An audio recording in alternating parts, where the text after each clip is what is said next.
welcome to Mr. Randy's Wine and Spirits. I am Mr. Randy, and today we're going to be doing another episode of Off the Rip. If you're new to the channel, hello and welcome. All you returning viewers, good to see you again. So for the new ones, let's go ahead and tell you what Off the Rip is. It's a series of videos which Mr. Randy does the whiskey review process. The first part is Off the Rip. That's where we're at right now. So the second part is going to be about halfway through this bottle. I'm going to give this whiskey in the bottle, enough time and enough room to get out, feel comfortable, open up, and let me get to know it like we all wish we could. Then I'm going to give you all the information I could possibly gather up and present to you in a nice little package, hopefully in 10 minutes or less. Then we're going to move on to the third and final part of the review process, which is called the final pour, where I get you basically down to the last pour, maybe two. I'm getting better at judging how much is left in a bottle. Then I could stop drinking it and I do the review either later or the next day. I prefer to do it the next day because I get to think about it a little bit, clear out a little bit, dry out a little bit, and get, fresh and acclimation to the whole process. So with that being said, this is the McAfee's Benchmark Old No. 8 brand Kentucky Straight Bourbon. It is only 80 proof, which is 40% alcohol. So just a little tidbit of information about the alcohol percentage and proof.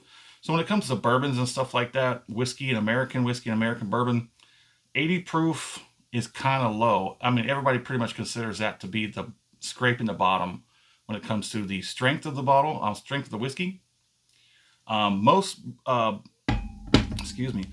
Most bourbons, they tend to be a little bit better in the 90s.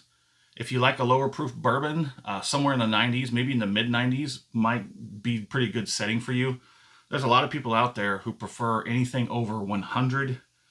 Mr. Randy kind of draws a line right around the 100 mark. There's plenty of bourbons out there for 100 proof that are really good, but some of them are really bad.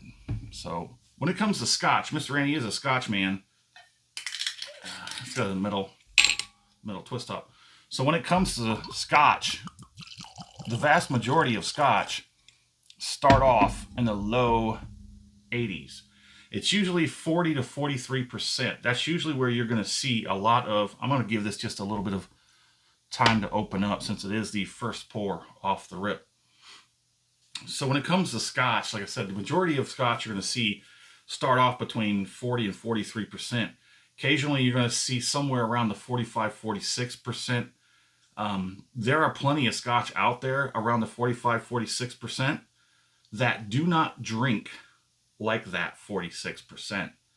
And that what makes them the most beautiful Scotch out there, because they give you that little bit of strength, but it doesn't feel like it's powerful. It doesn't feel like it's overpowering you, but it definitely holds its own.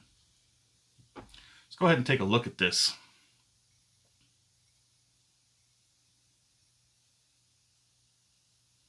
It's relatively on the light end. We'll just go ahead and break it out. And usually don't do this on off the rip, but Mr. Randy's handy dandy whiskey color scale, it kind of looks like maybe it's in the deep brown or the medium brown. I'd say probably between the medium and the deep. Let's get it on the nose. So Benchmark, I'm sorry, we did not take a good look at the bottle. Benchmark is a Sazerac product. But Benchmark, as I do understand it, I believe it's still true. I don't see it on this bottle. Maybe it's on one of the other ones. It's a very light nose. While I'm reading up on this, let me just go ahead and get this nosing. The nose is very light. Yeah, there it is. Okay, so it'll tell you right there.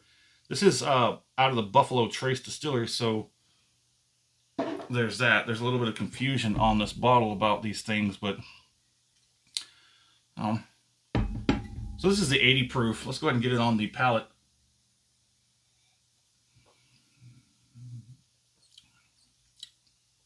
Weird. Okay. It's really light.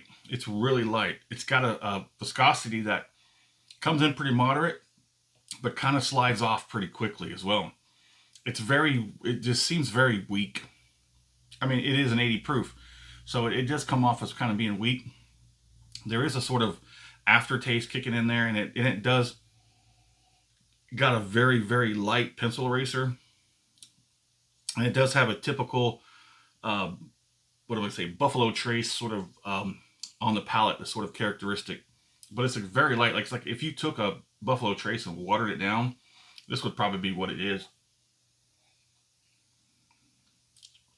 A little bit of like cinnamon water, like watered down cinnamon. It does.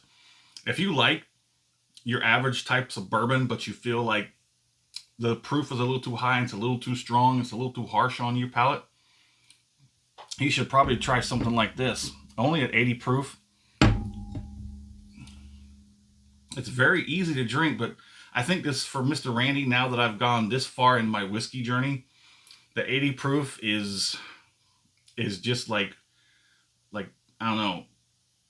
It's just very weak, but not weak. It's just very light. Mm-hmm.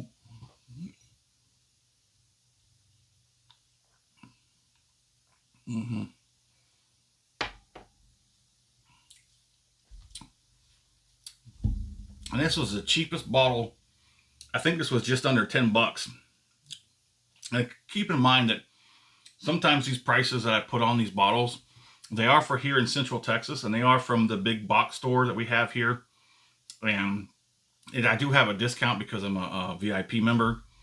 So my prices, just think about my price that I say, then maybe add a few dollars. And that's what everybody else here would be paying. So the finish is a little bit better, actually. The finish is a little bit better than the palate.